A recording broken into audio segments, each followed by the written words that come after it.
The galaxy requested warriors. Humans dispatched the executioners. Part 1. The Distress Call. The message traveled across 10,000 light-years before it reached Earth. It passed through relay stations built by species that had mastered space travel when humans were still learning to make fire. It carried the weight of desperation, the kind that only comes when an entire civilization faces death. The Galactic Concordance had existed for 12,000 years. 847 species had joined together under one banner. They traded with each other. They helped each other. They protected each other. For thousands of years, this system had worked. Small wars happened sometimes, but the Concordance always found a way to make peace. They believed that talking was better than fighting. They believed that every problem had a peaceful solution. They were wrong. The swarm came from the empty space between galaxies. Nobody knew where they had started. Nobody knew how old they were. What everyone knew was simple. They ate everything. They consumed planets. They devoured species. They had destroyed 18 civilizations before anyone in the Concordance had even heard of them. Now they had arrived at the edge of Concordance space, and they were hungry. 3 frontier systems fell in the first month. Billions of lives ended. The Concordance sent diplomats to talk to them, but they did not talk. They only fed. The Concordance sent their best soldiers to fight them, but they learned from every battle. They adapted to every weapon. They found ways around every defense. The elder species of the Concordance gathered in their great council chamber and admitted a terrible truth. They could not stop the swarm alone. They needed help. They needed warriors from outside their borders, species willing to bleed and die to slow down the enemy. They thought of the humans. Humanity had joined the galactic community only 200 years ago. They were young. They were small. They had only colonized a handful of systems. But the elder species had watched humans carefully, and they had noticed something strange about them. Humans had spent most of their history fighting each other, war after war after war. They had developed weapons that could crack planets. They had created poisons that could end all life on a world. They had mastered destruction in ways that made other species uncomfortable. The Concordance had quietly decided to keep humans at a distance, to let them prove themselves peaceful before welcoming them fully. Now the Concordance needed that talent for violence. The formal request for military assistance arrived at Earth Central Command on a Tuesday afternoon. Admiral Wei read it 3 times. She was 64 years old, with gray hair cut short and eyes that had seen too much. She had commanded human forces for 30 years, and she understood immediately what the Concordance was really asking for. They wanted meat shields. They wanted soldiers who would stand in front of thee and die slowly while the elder species evacuated their precious populations to safety. They wanted warriors, the kind of fighters who would struggle bravely and lose heroically. Admiral put down the message and laughed. It was not a happy sound. She called a meeting with her senior staff. 12 men and women gathered in the war room, all of them veterans, all of them professionals. She showed them the message and watched their faces. "They want warriors," said Colonel Drake. He was a tall man with dark skin and no expression on his face. He had led more combat operations than anyone else in the room. "They don't understand what we are." "No," Admiral agreed. "They don't. They've watched us from far away. They've seen our history of war. They think we're like the war clans or the battle herds, species that love fighting, species that find glory in combat." "Should we tell them the truth?" asked another officer. Admiral thought about it. She thought about the billions of Concordant citizens who would die if they were not stopped. She thought about the 18 civilizations that had already been erased from existence. She thought about what would happen if the swarm reached Earth. "No," she said finally. "Let them believe what they want to believe. It doesn't matter. What matters is that they are a problem, and we are very good at solving problems." She authorized the deployment of the 1st Expeditionary Division. The soldiers who boarded the transport ships were not warriors. They did not seek glory. They did not dream of heroic battles. They were something that the Concordance had never seen before, something that humanity had created after centuries of bloody experience. They were executioners. The name was not official. No document in Earth's military used that word, but everyone who served knew what they were. They were the end of conflicts. They were the final solution to problems that could not be solved any other way. They did not fight wars. They ended them. Every executioner had trained for 15 years before seeing real combat. They learned weapons, yes, but they also learned psychology. They learned biology. They learned the 1,000 different ways that a civilization could be broken. They learned to think of enemies not as opponents to be defeated, but as problems to be eliminated. Colonel Drake stood on the bridge of the transport ship Inevitable Conclusion and watched Earth shrink behind them. Around him, 3,000 executioners prepared for deployment. They did not sing songs or tell jokes. They did not boast about the battles to come. They checked their equipment. They studied the intelligence reports on the. They planned. The Concordance thinks they're getting reinforcements, Drake said to his second-in-command. They think we'll hold defensive lines and buy them time. What should I tell the troops, sir? Drake turned away from the viewport. His face showed nothing. His voice was flat and cold. Tell them we have a job to do. They are a problem. In 2 weeks they won't be a problem anymore. That's all anyone needs to know. The transport ships jumped to faster-than-light speed, carrying their cargo of quiet professionals toward the greatest threat the galaxy had ever known. The Concordance had requested warriors. They had asked for brave soldiers to fight and die against an unstoppable enemy. Instead, they were getting something far more dangerous. They were getting humans who had perfected the art of ending things. The galaxy requested warriors. Humans dispatched the executioners. Part 2. First contact with the swarm. The swarm filled the space around Prime like a living storm. Thousands of organic ships floated in the darkness, each one grown rather than built, each one carrying millions of hungry creatures. The swarm had arrived 3 days ago, and already the planet's outer colonies had gone silent. Colonel Drake stood on the bridge of the Inevitable Conclusion and studied the enemy through the main viewport. The ships were ugly things, covered in spines and tentacles, pulsing with sick light. They moved together like one creature, responding to threats faster than any normal fleet could manage. They're connected, Drake said quietly, some kind of shared mind. Lieutenant Sarah, his intelligence officer, nodded. She had been studying this since the fleet left Earth. Not exactly a hive mind, sir, more like a network. Millions of individual creatures, but they share thoughts instantly. When one learns something, they all learn it. That's how they adapt so fast. Yes, sir.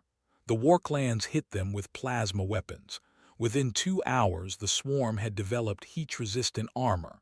The battle herds tried biological attacks. The swarm modified their immune systems in real time. Everything we throw at them, they learn to counter. Drake nodded slowly. This was useful information. The communication screen flickered, and a message arrived from the Concordance command post on Prime. An general appeared on screen. He was tall and thin, with 4 eyes and pale blue skin. He looked exhausted and afraid. Human Commander, they said, we are grateful for your arrival. We need you to establish a defensive position in Sector 7. The swarm will attack the eastern settlements within 6 hours. Your forces must hold that line while we evacuate civilians. No, Drake said. They blinked all 4 eyes. I'm sorry. We will not be establishing defensive positions. We will not be holding any lines. But that is why you are here. The Concordance requested military assistance, warriors to help defend our worlds. Drake leaned forward slightly. His voice remained calm and flat. General, I understand what the Concordance requested, but you need to understand what you actually received. We are not warriors. We do not defend. We do not hold, we end things. The looked confused and angry. Then what do you intend to do? The swarm is attacking in 6 hours.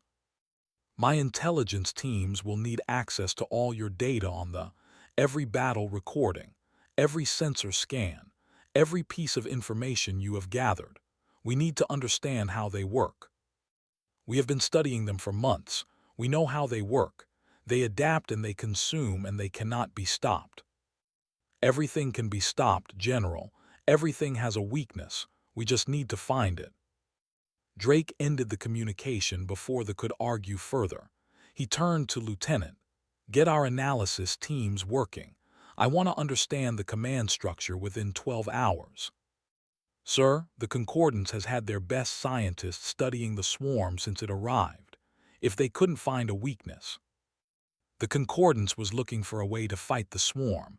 They were looking for weapons that wouldn't be countered. They were thinking like warriors. Drake's eyes were cold and focused.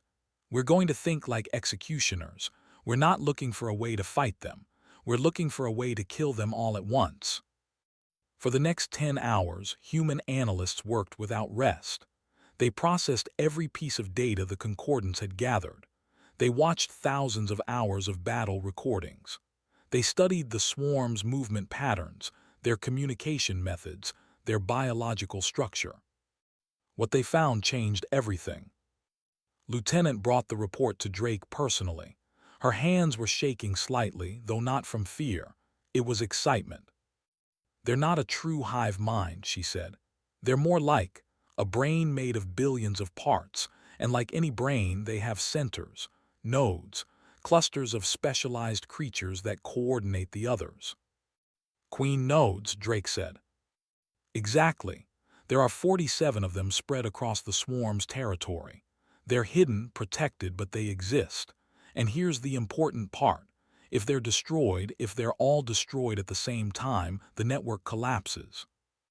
The swarm falls apart. Yes, sir.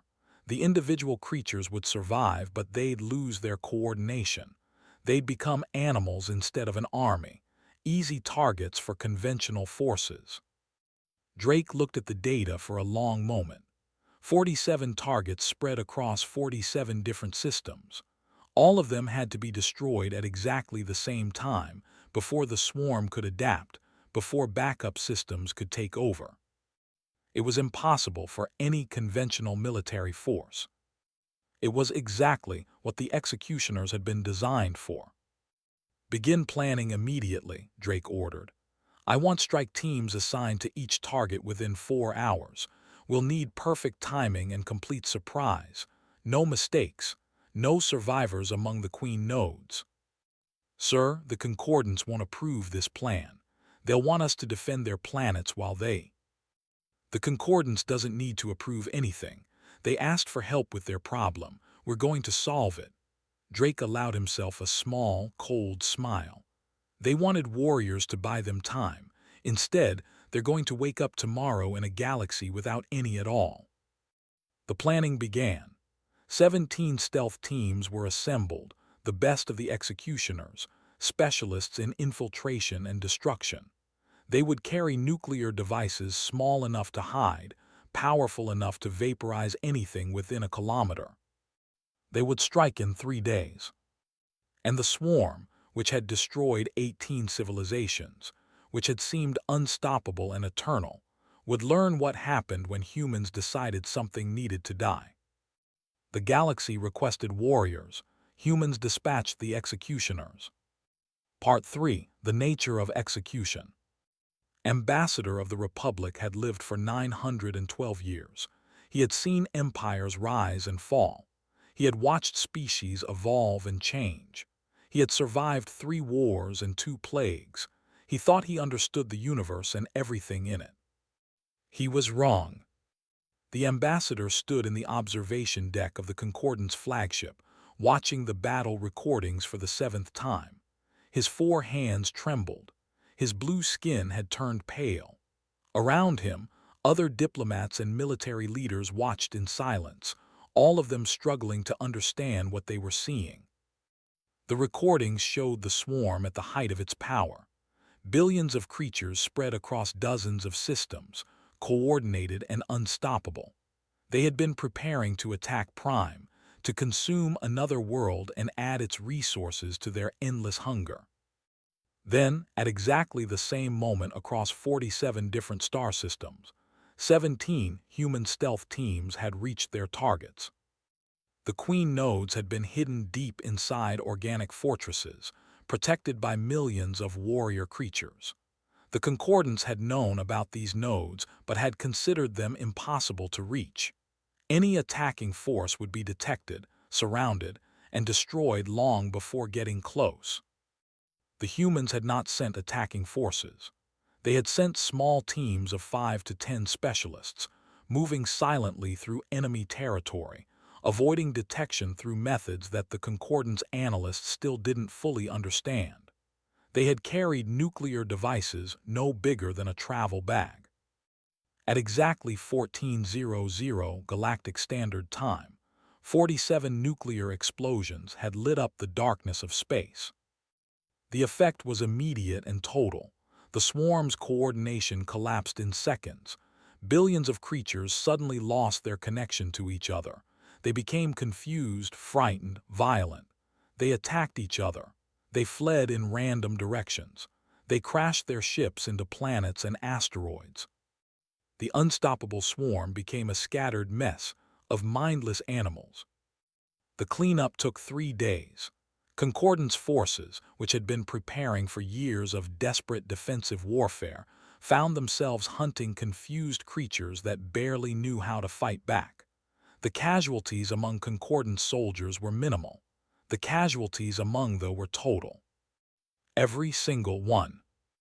The humans had been thorough. After the queen nodes were destroyed, they had tracked down every remaining pocket of creatures, every hidden reproductive facility, every backup system, every egg. They had found things that the Concordants didn't even know existed and had destroyed them all. The swarm, which had haunted the galaxy for centuries, was extinct. Ambassador turned away from the recordings and found Colonel Drake standing behind him. The human's face showed nothing. No pride, no satisfaction, no emotion at all. "You didn't fight them," whispered. You hunted them." "There's a difference," Drake agreed. His voice was calm and quiet, like a teacher explaining something to a student. "Warriors fight. They test themselves against opponents. They look for glory and honor in battle. They want the struggle to be difficult because that makes victory meaningful. And you? We don't care about glory. We don't need struggle to feel satisfied. We identify problems and we eliminate them, efficiently, completely, without sentiment." Felt something cold move through his body.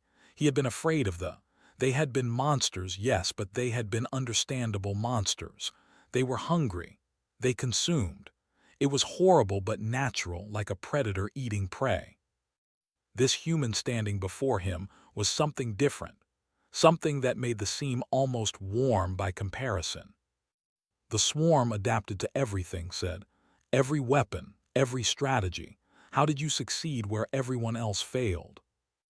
The Concordants tried to fight the swarm. They developed new weapons, new tactics, new defenses. Each time the swarm adapted and countered. Drake's eyes were like stones. "We didn't try to fight them. We didn't give them anything to adapt to. We moved silently, struck once, and ended the war before they knew it had started.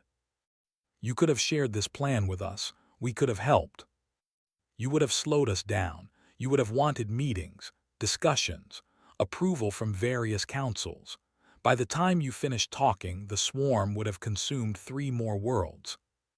Couldn't argue with this. He knew how the Concordance worked. Decisions took time. Everything required consensus. "This isn't war," he said finally. "What you did, it isn't war." "No," Drake agreed. "War is 2 sides fighting until one gives up or is too weak to continue. What we do is different. We don't fight. We solve problems. They were a problem. Now they're not. You killed billions of creatures. They would have killed trillions if we hadn't stopped them. The math is simple." Looked at the human for a long moment. He tried to find something behind those empty eyes. Guilt, perhaps, or satisfaction, or anything that would make this creature seem more like a person and less like a machine. He found nothing. "What happens now?" asked. "Now we go home, the problem is solved, our work here is done." Just like that, you eliminate a species that terrorized the galaxy for centuries and then you just leave. Drake nodded. "We were asked to help, we helped. We don't need gratitude or payment, we just need problems to solve." He paused. "Though I would suggest that the Concordants think carefully before asking for human help again. We're very effective, but our methods can be disturbing to species that prefer gentler solutions." He walked away without waiting for a response, leaving Ambassador alone with his thoughts and his fear. The galaxy had been saved. The Ambassador wondered if that was entirely a good thing. The galaxy requested warriors. Humans dispatched the executioners. Part 4. The galaxy takes notice. News traveled fast across the Concordance. Within one day, every inhabited world knew about the extinction of the swarm. Within 1 week, every species had seen the battle recordings.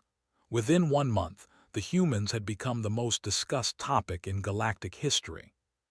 The reactions varied. On the war clans gathered in their ancient combat halls to watch the recordings. There were proud warriors. They had fought for honor and glory for 10,000 years. Their soldiers were considered among the best in the galaxy, feared and respected by all who knew them. Clan Mother watched the human operations in complete silence. Her warriors stood around her, waiting for her judgment. When the recordings ended, she remained still for a long time. "They did not fight," she finally said. "There is no honor in what they did. They did not face their enemies. They did not test their strength. They simply removed the threat, like cleaning dirt from a floor." "They won," one of her warriors pointed out. "The swarm is gone." "Yes, they won, but they did not win like warriors. They won like exterminators, like pest controllers," shook her head slowly. "There were monsters, yes, but they deserved to die in battle, not to be erased like a mistake." She stood and addressed her clan. "We must be careful with these humans. They are not warriors. They are something else. Something that does not value the struggle, only the result. Against such beings, our way of fighting means nothing. They would not meet us on the field of honor. They would simply find a way to kill us all while we slept." Similar conversations happened across the galaxy. The battle herds who valued courage above all things watched the human stealth teams move invisibly through enemy territory. "They did not fight," the herd leaders agreed. "They hid, they crept, they struck from shadows. There is no courage in such methods." But even as they criticized, they felt fear. Courage meant nothing against an enemy that would never give you a chance to be brave. The merchant guilds who valued profit and deals immediately tried to understand the humans from a business perspective. "They are efficient," the guild masters concluded. "Very efficient. They spent minimal resources to achieve maximum results. This is admirable from a cost perspective." But the guild masters also understood something important. The humans had not asked for payment. They had not negotiated contracts or demanded rewards. They had simply solved the problem and left. This made them unpredictable. How do you deal with someone who doesn't want anything you can offer? The elder species of the Concordance, the ancient civilizations that had guided galactic affairs reacted with the most concern. They called an emergency meeting of their highest council. Ambassador, who had spoken with Colonel Drake directly, gave his report. "They are not what we thought they were," he told the council. "We believed humans were young warriors, aggressive but controllable. We thought their history of war made them useful soldiers. We were wrong." "Explain," the council leader requested. "They do not love war. They do not seek glory in combat. They have evolved past that. They have become something more refined, more terrible." Pause, choosing his words carefully. "They have turned violence into a science. They do not fight because fighting is wasteful and uncertain. Instead, they identify the most efficient way to end a threat, and they execute that plan without hesitation or emotion. "But they saved us," another council member said. "The swarm would have destroyed us all." "Yes, they saved us. But consider this: we invited them into our space. We showed them our borders, our defensive positions, our weaknesses. We gave them all the information they would need if they ever decided we were a problem that needed solving." The council chamber fell silent. "You think they might turn against us?" the council leader asked. "I don't know what they might do. That's what frightens me. They were predictable. They wanted to consume. We understood them even as they killed us. But the humans—" I looked into Colonel Drake's eyes after he had destroyed a species of billions. I saw nothing there. No guilt, no joy, no anything.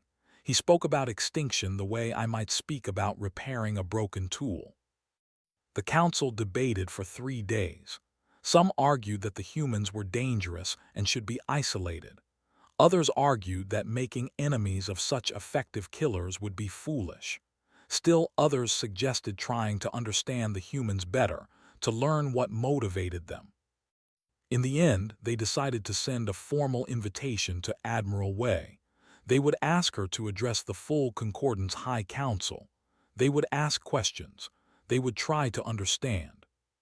And they would hope that the answers would not terrify them more than they ever had. The invitation was sent. Admiral accepted. The galaxy held its breath, waiting to learn what kind of future it would have now that humanity had revealed its true face. The galaxy requested warriors. Humans dispatched the executioners. Part 5: The Executioner's Promise. The Concordance High Council Chamber was the largest enclosed space in the galaxy. It had been built 4,000 years ago to hold representatives from hundreds of species. Its ceiling rose so high that clouds sometimes formed near the top. Its walls were covered with the symbols of every civilization that had ever joined the Concordance. Today, every seat was filled. Thousands of delegates from hundreds of worlds had come to hear Admiral Wei speak.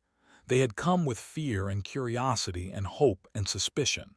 They had come to understand the humans. Admiral walked alone to the central platform. She wore her dress uniform, simple and dark. Her gray hair was pulled back tight. Her face showed no expression. She looked small against the massive chamber, but she showed no sign of nervousness. She stood in silence for a moment, looking around at the assembled delegates. Then she spoke, and her voice was calm and clear. "You are afraid of us now." It was not a question. The delegates shifted uncomfortably in their seats, but nobody yet. "Good," continued. "You should be, not because we threaten you, we don't, but because you finally understand what we are." She began to walk slowly across the platform, her footsteps echoing in the vast chamber. Humanity spent most of its existence at war with itself. We fought over land. We fought over resources. We fought over ideas.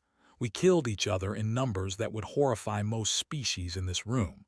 We developed weapons that could destroy entire planets. We created methods of killing that were cruel beyond imagination. She paused and faced the delegates directly. "And then, about 500 years ago, we looked at what we had become. We looked at our history of blood and death and suffering, and we made a decision. We decided that war was wasteful. War was uncertain. War caused too much destruction and solved too few problems. So you became peaceful," someone called out from the delegates. No's voice was flat. "We did not become peaceful, we became efficient." She let that word hang in the air for a moment. We still had threats, we still had enemies, we still faced situations where violence was the only answer, but we stopped fighting wars. Wars are messy. Wars drag on for years. Wars create hatred that lasts for generations. Instead, we developed a new approach. When we identified a genuine threat, something that could not be stopped through diplomacy or negotiation, we eliminated it, quickly, completely, permanently. "You became assassins," the clan mother called out, "killers without honor." We became problem solvers, corrected. Honor is a luxury for species that have time to waste. Glory is a distraction for soldiers who value feeling good over getting results. We care about one thing only, ending threats before they can cause more harm. She turned to address the full chamber. The Concordance requested warriors. You wanted brave soldiers who would stand in front of thee and die slowly while you evacuated your populations. You wanted species that would buy you time with their blood. That is not what we are. We do not buy time. We do not hold lines. We solve problems. And if the Concordance had been your problem, Ambassador asked from his seat, if we had been the threat, looked at him without blinking, then you would already be dead, Ambassador, all of you, every species in this chamber. We would have found your weaknesses, planned our operations, and executed them before you knew you were in danger. You would never have seen us coming. The chamber went completely silent. But you were not our problem, continued, her voice softening slightly. You were neighbors asking for help, so we helped. They were a problem, now they are not. That is what we do. She walked to the edge of the platform and looked out at the thousands of frightened faces. I understand your fear. We are something you have never encountered before. Every other aggressive species in the galaxy fights for territory, for resources, for ideology, for glory. You can understand those motivations. You can predict them. You can negotiate with them. We do not fight for any of those things. We fight for efficiency, for finality, for the complete elimination of threats. This makes us unpredictable to you. This makes us terrifying. But hear me now, all of you. We have no interest in conquest. We have no desire to rule the galaxy. We do not want your worlds or your resources or your submission. We want only to be left alone to develop in peace. And we want the galaxy to be safe. She raised her voice slightly. Here is our promise to you. We will never make war against the Concordance. We will never attack species that have not threatened the innocent. We will be peaceful neighbors, trading partners, perhaps even friends. But if you ever face another, if you ever encounter another threat that cannot be negotiated with, cannot be reasoned with, cannot be stopped through conventional means, call us, send a message to Earth, ask for help. And we will send our executioners. She let the word echo through the chamber. When we arrive, we will not establish defensive positions. We will not hold lines.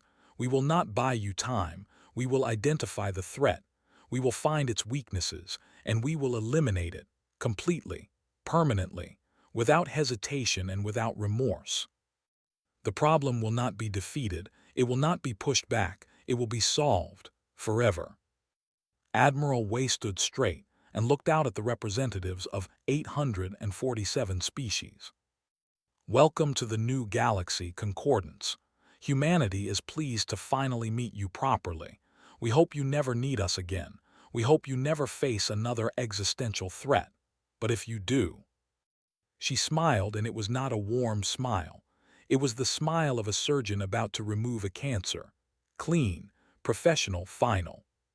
We'll be waiting. She turned and walked out of the chamber without waiting for a response. Behind her, thousands of delegates sat in stunned silence, trying to process what they had just heard. 3 days later, the Concordance database was updated. Under the entry for Homo, new information was added. Military status: do not engage under any circumstances. Threat assessment: extinction level. Diplomatic priority: absolute. And in smaller text, added by an anonymous archivist who had studied humans more closely than most, they asked for warriors. They received something far worse. They received professionals. The galaxy continued to turn. Species continued to trade and talk and live their lives, but everything had changed. In the darkness between stars, the greatest predators in the universe watched over their neighbors. The executioners had made their promise, and the galaxy knew they would keep it.